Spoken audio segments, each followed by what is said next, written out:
We start tonight with Michael Tyler, Communications Director for the Biden-Harris 2024 campaign. Michael, thanks for joining us tonight. Thank you for having me, and happy Mother's Day to Kathy Tyler down in Atlanta. Got to say that. Should say that. Let's start with news first shared with NBC Today. The campaign has enlisted former President Barack Obama and the Clintons, as well as George Clooney and Julia Roberts, for a major fundraising effort. The push comes as Republicans are trying to close the money gap in this race.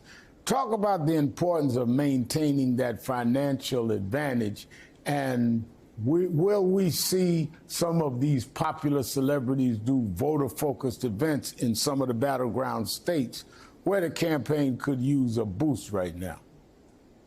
Yes, absolutely. So you'll certainly see much more of that as we approach the summer and, of course, the crucial fall months of this campaign. Right now, as it relates to the fundraising, we're building on the historic war chest that we've been able to build as we hit the summer, $192 million in the bank. And it's important about the money that we are raising, who is raising it. Of course, we have a lot of celebrities that have come to our assistance, but equally as important is the grassroots donations that we've been able to raise from people like teachers and nurses who are going to JoeBiden.com and giving $5 and $10 at a time.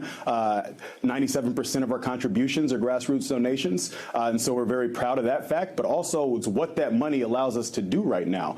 We have 150 field offices in all 8 battleground states. By the end of May, we're going to have 200 field offices across all 8 battleground states. We're running ads on things like healthcare right now, contrasting what the president has done, capping the cost of insulin at $35 for seniors, against what Donald Trump wants to do, and that's terminate the Affordable Care Act and kick tens of millions of people off of their healthcare, people with pre-existing conditions like asthma and diabetes, cancer, right? So that's what this money allows us to do, and why we're excited about the events that we have upcoming in California and across the country as we enter the summer.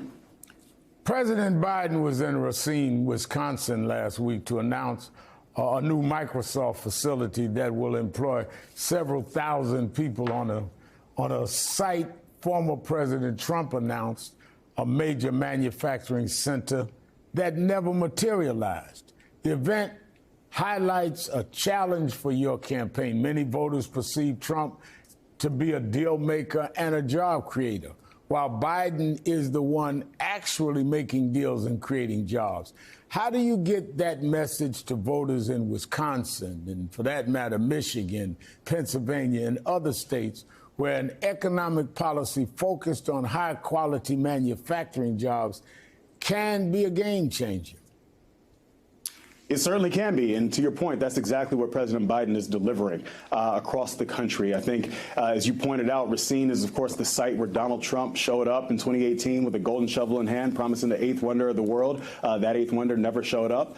This week, President Biden shows up, $3.3 billion in investment that builds on the work that we're doing across the country. And so that's going to be the economic contrast that this campaign delivers between Donald Trump, who repeatedly broke his promises to America's workers, whether it's Racine or Warren, Michigan, or Lordstown, Ohio, where he told them that not a single auto plant would close. 6 auto plants closed under his administration, or the work that this president has done to build an economy from day one that grows from the middle out and the bottom up. 15 million jobs, 800,000 manufacturing jobs, as you pointed out, and doing all of that while doing the work of lowering costs for Americans, healthcare costs, out-of-pocket prescription drug caps for our seniors, the $35 insulin cap that I mentioned earlier. So we're going to relentlessly communicate this message. It's going to be the president and the vice president traveling across all the battlegrounds to talk about this. We're going to do it on our paid advertisement, and we're going to do it on the ground. We're organizing, knocking doors, talking to people in their small businesses, meeting people where they are. It's going to take all of that work over the course of the next 100 days, but we're confident by doing that day in and day out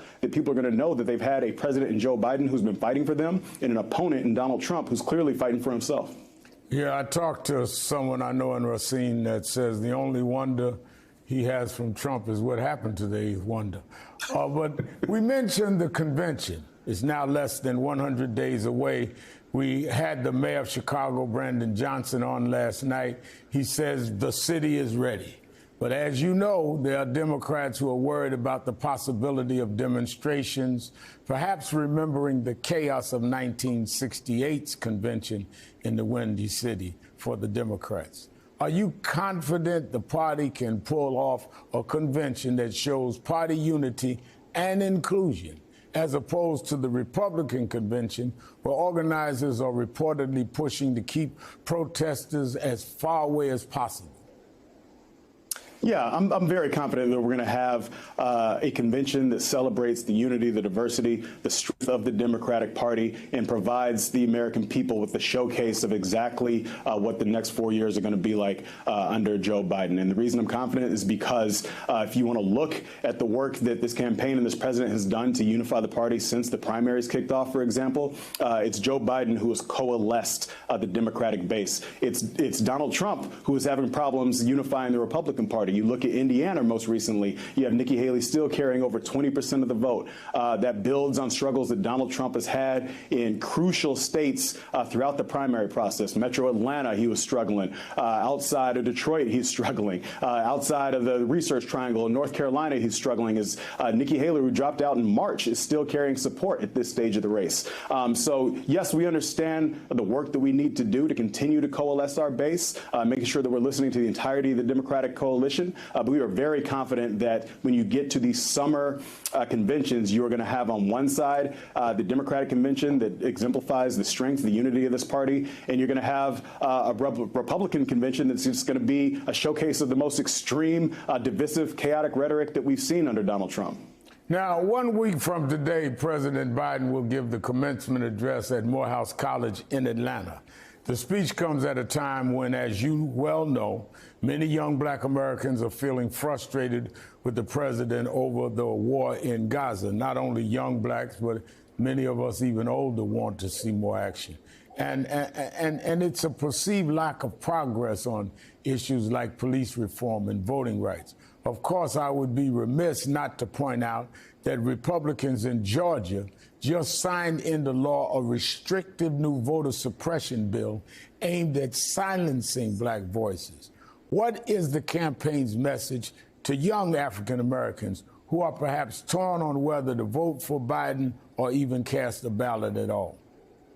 Yeah, well, first on your last point, as it relates to the legislation that Governor Kemp signed into law, this is exactly what Republicans do. They know that they cannot win on a level playing field. They know that their agenda is extreme and out of touch with the vast majority of the American people, so they try to rig the system towards their advantage by silencing black and brown voters. This campaign is not going to allow that to happen. We have robust organizing infrastructure, robust voter protection infrastructure. We're going to make sure that every single eligible voter has the opportunity to cast their ballot this November and exercise their constitutional right. As it relates to black voters, this campaign is going to make it absolutely clear that Joe Biden, A, has an incredible record of accomplishment. No president has done more for black America in modern history than Joe Biden. You look at the work that he's done since the day he took office. We achieved record low black unemployment under this president. We made historic investments into HBCUs to the tune of $7 billion. We got the highest rate of black small business growth in a generation.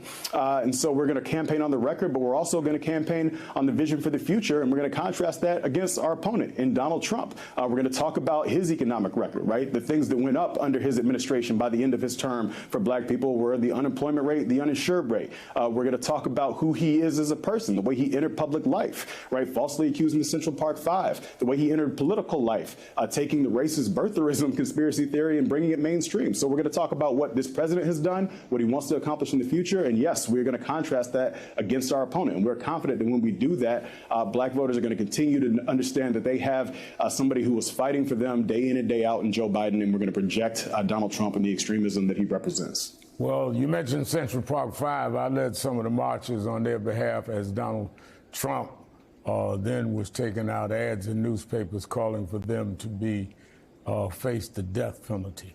They were exonerated. Thank you to Biden's 2024 Communications Director, Michael Tyler. Now to what